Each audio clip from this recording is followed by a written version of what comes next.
Welcome, in front of me is a SONY Xperia 1 Mark IV, and today I'll show you how we can capture a screenshot on this phone. So to get started, you'll want to open up content that you wish to capture. I'll be using just a home screen as an example for this. So once your content is open and visible, you want to hold power key and volume down at the same time. You'll get this pop-up along with the sound for it, and from here you can edit or share your screenshot. After a moment it will disappear. There we go. At which point you can find your screenshot that I have just captured in your Photos application.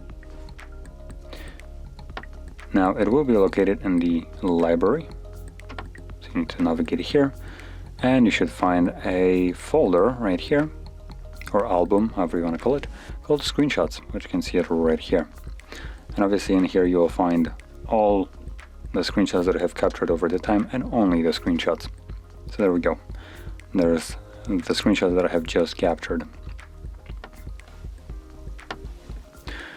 So that is how you can capture your screenshot, and if you found this very helpful, don't forget to hit like, subscribe, and thanks for watching.